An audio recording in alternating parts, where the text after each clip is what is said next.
Dulu ketika kuliah, aku punya temen adik kelas. Jadi 2 tahun di bawah, eh, 2 tahun di bawah. Terus kita bareng-bareng ada di satu organisasi dakwah. Lebih tepatnya temen-temen yang 2 tahun adik kelas ini aku coba untuk rekrut, terus dia mau, terus kemudian kita bareng-bareng beraktivitas di kampus. Dan pokoknya kita selalu berdua lah. Pokoknya ada dia, ada aku dan seterusnya. Dan karena benar-benar aku aku kadar untuk menggantikan posisiku, untuk mengganti posisiku yang lumayan vital, luar biasa ya di kampus gitu. Nah terus setelah aku lulus pada tahun 2000, lulus tahun 2000 berapa? 2006 kayaknya ya. 2006 aku lulus. Itu aku masih karena waktu itu nggak ada sosial media ya, nggak ada sosial media. Aku masih lihat beberapa orang, aku tanya gimana kabarnya akhi ini gitu kan ya. Orang bilang bagus dan segala macam. Tapi setelah dia tugas akhir, karena ada empat perkara yang paling banyak membuat orang jatuh ya ketika dalam dakwah. Pertama itu adalah pas tugas akhir, itu biasa orang putus dakwahnya, perutul. Itu yang kedua adalah ketika dapat kerja, ketika nikah, dan ketika punya anak.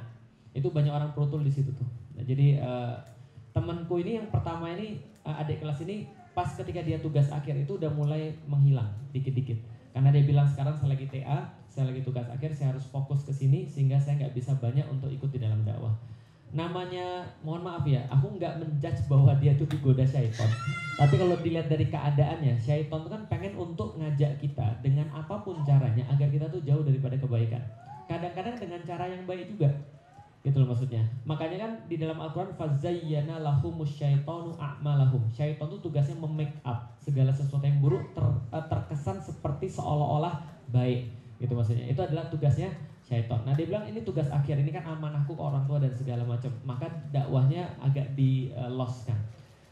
Setelah 1 tahun tugas akhir itu selesai, ini orang benar-benar lost contact. Aku coba untuk kontak, SMS waktu itu nggak bisa, SMS nggak bisa segala macam. Sampai akhirnya ada orang yang ngasih Facebooknya ke aku.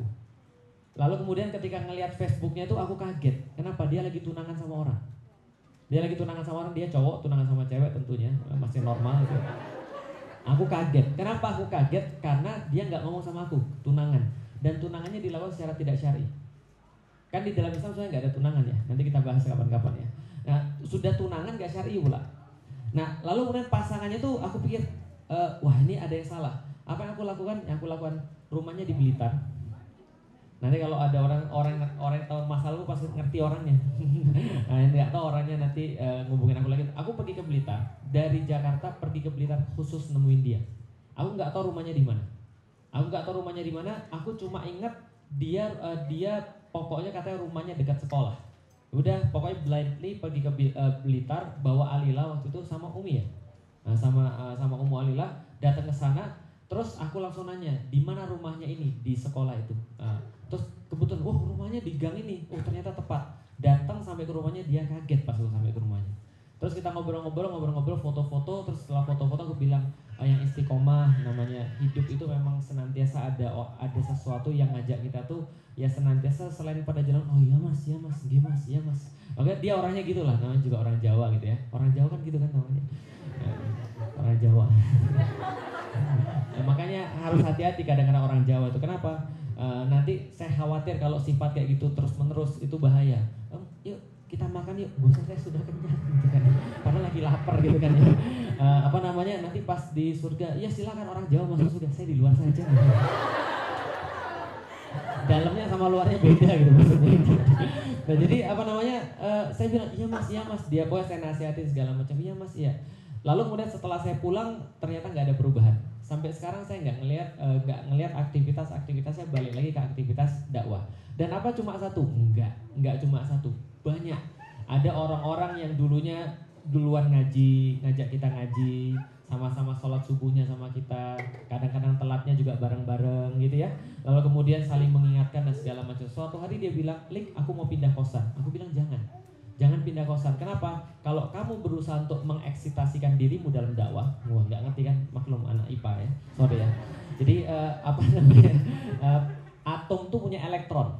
Semakin elektron tuh dekat ke pusat, maka dia akan tetap untuk berputar di situ. Semakin dia dekat ke pusat, dia akan semakin cepat berputarnya. Tapi semakin dia jauh, lama-lama dia tereksitasi. gitu loh, maksudnya hilang. Paham ya? Jauh dikit, jauh dikit, jauh dikit, lama-lama hilang. Tanpa dia sadari dia hilang. Aku bilang jangan pindah. Dibilang enggak, aku mau pindah. Kenapa kamu mau pindah? Kos-kosan di sana lebih enak dan segala macam.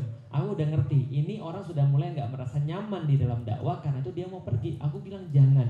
Kalau kamu pergi, pasti nanti kamu akan hilang dari dakwah. Kalau kamu mau tahan di sini, insya Allah Allah akan kasih kebaikan. Maka dia tetap pergi dan dia hilang.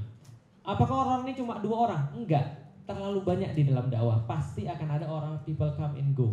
Dan bukan, jadi gini loh, jangan kita bebankan pada diri kita bahwa orang itu ketika mau memilih sesuatu, lantas itu adalah semua salah kita. Kita cuma melakukan apa yang kita mampu. Maka kalau saya jadi mbak, saya datang ke rumahnya di Jakarta supaya dia tahu bahwa dia itu masih ada yang peduli, itu maksudnya.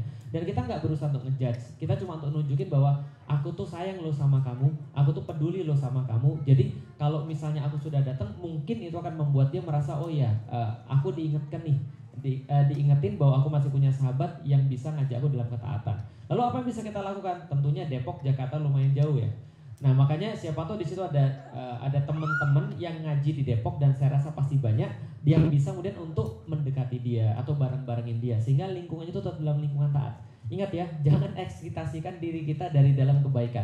Begitu kita mau jauh dari kebaikan, habis. Sekarang saya mau nanya, pas udah datang di majelis ini rasanya gimana? Tenang, enak, santai. Sebelum kesini ada nggak ujian? Dan itu sudah saya bilang, it's not getting any better. Kenapa? Sampai saya juga sama. Setiap kali saya mau isi pengajian selalu bergejolak. Tanya Ummu Alila, males ninggalin keluarga lah, lalu kemudian tiba-tiba pusing lah, tiba-tiba ngerasa capek, tiba-tiba ada yang merasa harus didahulukan dan segala macam, kok rasanya badan meriang dan seterusnya. Setiap kita mau datang pada satu kebaikan, itu setan udah bekerja tuh dari situ. Dan yang paling berat itu adalah sebelum kita datang di majelis. Setelah kita sampai ke majelis semuanya enak, maka persahabatan juga sama. Nah sekarang yang lagi mungkin dialami oleh sahabat kita belum tentu kita tidak alami nanti gitu maksudnya. Nah maka mulai dari sekarang beristiqomalah, wasbir nafsaka, itu maksudnya itu. Jadi benar-benar sabar dalam ketaatan, karena kadang-kadang ketaatan itu agak sulit dan berat gitu loh. Tapi yang namanya ketidaktaatan itu bukan juga tidak berat, lebih berat sebenarnya, cuma belum aja diliatin. Kan tugasnya syaitan kan tadi ya, memoles dulu. Kayaknya ini enak nih, kayaknya ini asik nih. Pas kita sudah kesana baru dikasih yang aslinya. Tahu cara orang jualan narkoba? Tahu cara orang jualan narkoba? Tahu pengedar nih kayaknya itu kan. Gimana cara orang jualan narkoba? Pertama gratis, sampel sekali, 2 kali, 3 kali gratis sampel. Kalau sudah sampai dia ketagihan, baru jual dengan harga mahal, paham ya? Karena tadi itu cuma promo doang. Nah, syaitan tuh sama. Awalnya gratis tuh yang enak-enak dan Anda nggak akan ketahuan tuh. Tapi lama-lama Anda pasti akan merasa khawatir. Makanya tidak ada satupun orang yang bermaksiat itu tidak dapat masalah mental. Pasti dapat masalah mental. Kemarin aku akan ada ngobrol sama seorang psikolog. Dia bilang ya, setiap maksiat itu langsung berefek pada fisik orang tertentu. Ngeri ya? Dia sampai buat satu formula tuh. Kalau misalnya sakitnya di sini nih, wah ini dia pengen terkenal, dia pengen diakui orang, pengen famous, pengen dapat apresiasi. Kalau gini nih, hasad ya gitu itu sudah langsung efeknya langsung ke badan. Dan pas kita belajar dalam beberapa hal benar, efek bohong itu pada apa? Misalnya contoh, efek bohong tidak seimbang badannya. Efek kemudian ini begini dan segala macam, itu langsung efek loh.